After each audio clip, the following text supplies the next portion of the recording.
Bon, on va continuer le montage. J'ai été obligé de couper puisque le système ne m'autorise pas de fichiers de grande taille. Donc on finit le montage de la façade. C'est le plus délicat parce que c'est vraiment à l'intérieur, il y a des choses qu'il faut manipuler avec précaution bien sûr, mais il n'y a pas de difficulté vraiment. Et puis encore une fois, c'est très bien expliqué. Pour que ce soit plus simple, j'ai traduit le manuel. Moi, c'était plus facile à lire, surtout pour prendre en compte tous les éléments. Et puis, si ça peut servir à quelqu'un, c'est disponible. Un fichier PDF, c'est simple à charger. Il suffit de me contacter.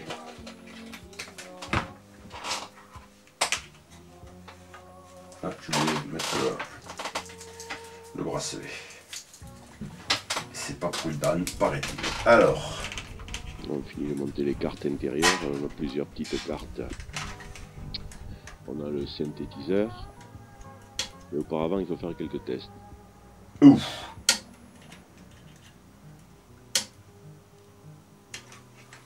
Ah ben alors là, 0, c'est pas bon du tout. Hein.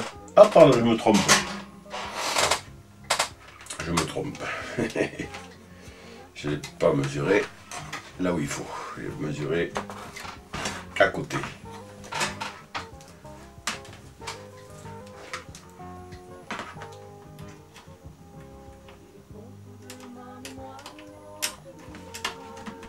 On fait le test de la fumée. Il faut appuyer dessus et puis couper, couper tout de suite si jamais ça fume, si jamais ça sent. Vérifiez qu'il n'y ait pas de court-circuit en fait. Puis surtout, vous vérifiez qu'on n'ait pas laissé de pièces qui seraient de pièces perdues qui feraient des court-circuits. Les diodes s'allument.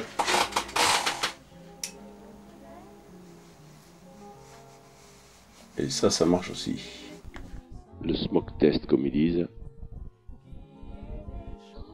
C'est la première fois qu'on met en marche. Bon, après je sais pas, je vais pas regarder. On verra ça plus tard. C'est pas gros non plus. Ensuite on monte l'oscillateur de référence. On risque pas de se barrer tout seul.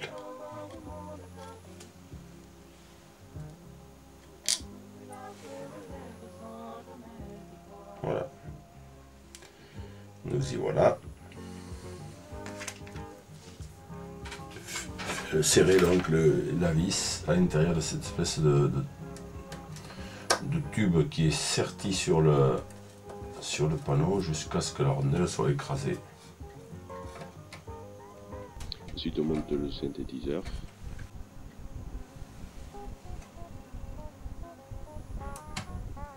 Bon, c'est tout simple, il suffit de l'enfiler, le mettre sur le connecteur et puis c'est tout.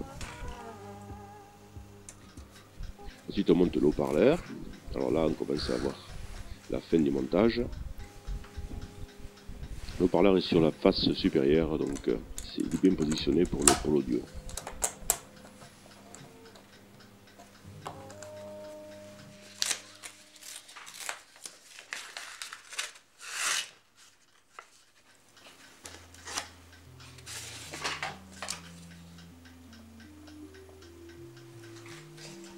Ensuite on monte le support blindage de la partie amplificateur de puissance, puisque là j'ai pris l'option 100 watts.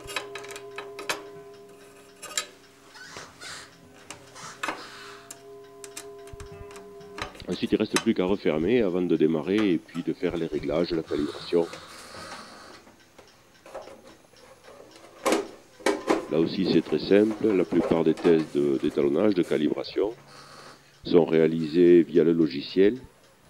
Donc on relie le transceiver à un PC et l'étalonnage se fait automatiquement. Aucune difficulté pour ça non plus.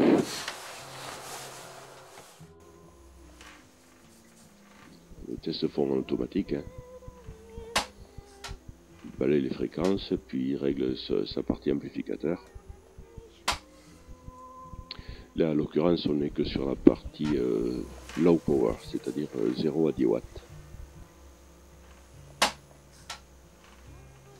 Et ensuite le résultat est affiché sur l'écran de l'ordinateur directement. Voilà, et ensuite donc on arrive au test en vrai. Là on entend 3 stations. Là il n'y en a plus qu'une. Avec un niveau de signal qui est tout à fait comparable, en tout cas audio comme tout à fait comparable. Ça c'est amusant aussi, enfin c'est utile surtout. Une émission qui est pas, sur laquelle on n'est pas pile poil calé là, on le voit avec la petite diode qui n'est pas au centre de sous ses doubles, on appuie sur spot. Et toc, ça me la recentre pile poil au milieu. On est sur sa fréquence. Bon, alors on va repasser le microphone à Guy, le 5000 le fait là. Alors Guy se dépose de côté au point haut là, ici. Et on te repasse de suite le micro, vas-y Guy. Ok Alain, bonjour à tous, 73 QRO. Heureux de vous entendre ce matin. Et je suis effectivement au point haut là.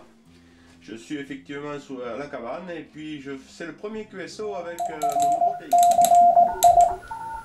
Voilà comment on monte le K3, c'est vraiment très simple et c'est un appareil remarquable.